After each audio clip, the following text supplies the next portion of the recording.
Hi friends, வணக்கம். இது உங்களோட வள்ளி இன்ஜினியரிங். இதில் நம்ம பார்க்க வேண்டிய வேலை என்னென்னு பார்த்தீங்கன்னா, ஒரு வி புள்ளி வந்து எப்படி ஒரு ப்ராப்பராக நம்ம வந்து போர் பண்ணி நம்ம கீவு எடுக்குங்கிறத இந்த வீடியோவில் பார்க்க போகிறோம்.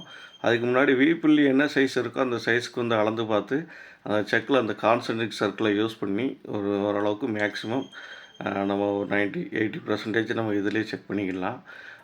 இதை பார்த்தோம்னா என்னென்னா, இந்த வி புள்ளி எதுக்காக மாற்றுறாங்கன்னு பார்த்தீங்கன்னா, இது வந்து ஒரு க்ரெஷரில் உள்ளது. அது வந்து பார்த்திங்கன்னா, மோட்டரோட ஆர்பிஎம் வந்து ரொம்ப ஸ்லோவாக இருக்குது, ப்ரொடக்ஷன் கம்மியாக இருக்குங்கிறனால மோட்டரோட புள்ளியை தான் மாற்றுறாங்க. அது கொஞ்சம் ஆர்பிஎம் டயமீட்டர் இன்க்ரீஸ் கூட வைக்கிறதுனால அது வந்து கொஞ்சம் ஆர்பிஎம்மும் இன்க்ரீஸ் ஆகும். இதுக்கு ஃபார்முலா என்னென்னு பார்த்தீங்கன்னா, N1D1 N2D2ன்னு சொல்லுவாங்க. N1ங்கிறது ஆர்பிஎம், D1ங்கிறது டயமீட்டர். இது வந்து மோட்டாருக்கும் சேர்த்துக்கலாம், இல்லை அவுட்புட்டுக்கும் சேர்த்துக்கலாம்.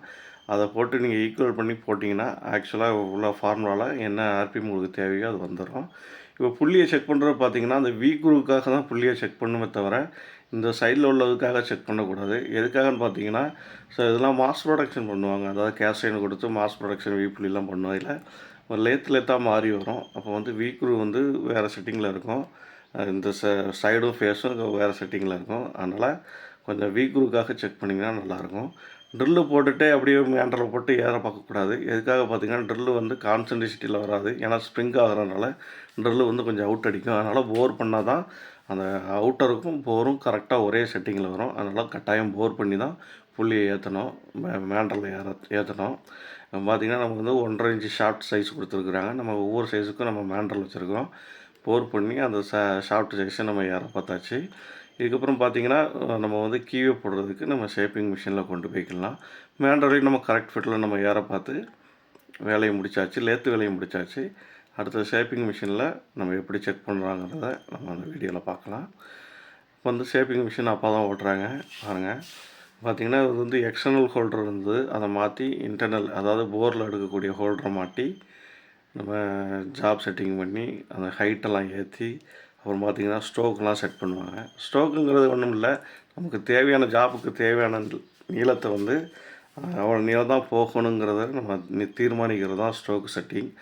பார்த்திங்கன்னா அதுதான் பண்ணுறாங்க. எப்படின்னா, ஜாபோர்ட்லேருந்து முன்பகுதியில் ஒரு 5 mm வரலாம், பின்னாடி பகுதியில் வந்து ஒரு 15 mm இருக்கலாம். இந்த மாதிரி தான் ஸ்ட்ரோக் செட்டிங் பண்ணணும். அப்புறம் அவங்க அளந்து பார்த்து என்ன சைஸ் வைக்கணுன்றது, என்ன சைஸ் அகலத்துக்கு வைக்கணும்னு அளந்து பார்த்து கீயை எடுக்க ஆரம்பிச்சிட்டாங்க. ஷேப்பிங் மிஷின் என்ன தத்துவத்தின் அடிப்படையில் இயங்குதுன்னு பார்த்தீங்கன்னா, rotary motion to convert A reciprocating motion, அதாவது வட்ட வடிவ இயக்கத்தை முன்னும் பின்னும் இயக்கமாக மாற்றுவது ஷேப்பிங் மிஷின். அதில் என்ன இது யூஸ் பண்ணியிருக்காங்கன்னா, எக்ஸென்ட்ரிக் டர்னிங், எக்ஸென்ட்ரிக்கோட சிம்பிள் வச்சு தான் யூஸ் பண்ணியிருக்காங்க. ஒரு ரேம் இருக்கும் உள்ள, அதில் உள்ள ஒரு மெக்கானிசம் நமக்கு பிரித்தவங்களை காட்டுறவங்களுக்கு. அப்படி கொஞ்சம் கொஞ்சமாக எடுத்து நம்ம வந்து கீ வந்து என்ன சைஸு தேவைன்னு கீ வந்து அந்த கீயை போட்டு வேலையை கம்ப்ளீட்டாக முடிச்சிட்டாங்க. இந்த மாதிரி யூஸ்ஃபுல்லான கண்டென்ட்ஸ் வந்து நம்ம சேனலில் லாங் ஃபார்ம் வீடியோவாக நம்ம நிறைய போட்டிருக்கோம். அது மட்டும் இல்லாமல் லேத்தை பற்றி, ஷேப்பிங்கை பற்றி நிறைய தியரிட்டிக்கலாகவும் ப்ராக்டிக்கலாகவும் நம்ம எக்ஸ்பிளைன் பண்ணியிருக்கோம். ஐடிஐ டிப்ளமோ, மெக்கானிக்கல் இன்ஜினியரிங் இந்த மாதிரி ஸ்டூடெண்ட்ஸ்க்கு வந்து ரொம்ப யூஸ்ஃபுல்லாக இருக்கும். அதனால் புதுசாக பார்க்குற நண்பர்கள் மறக்காமல் சேனலில் சப்ஸ்கிரைப் பண்ணி ஃபாலோ பண்ணிக்கோங்க. நம்ம வேலை பிடிச்சிருந்தாலும் கமெண்ட் செக்ஷனில் கமெண்ட் பண்ணுங்கள். பார்த்துட்டு இருக்க எல்லா நண்பர்களுக்கும் நன்றி. தொடர்ச்சி அவங்க சப்போர்ட் நம்ம சேனலில் கொடுங்க. இந்த மாதிரி மேற்கொண்டு எதுவும் வீடியோ வேணுனாலும் நீங்கள் வந்து கமெண்ட் செக்ஷனில் கமெண்ட் பண்ணுங்கள். நமக்கு வர்ற வேலைகளையும் நம்ம சேனலில் வந்து நம்ம லைவாகவே போட்டிருக்கிறோம். மீண்டும் அடுத்த நல்ல பதிவில் நம்மளை வந்து சந்திக்கிறேன்.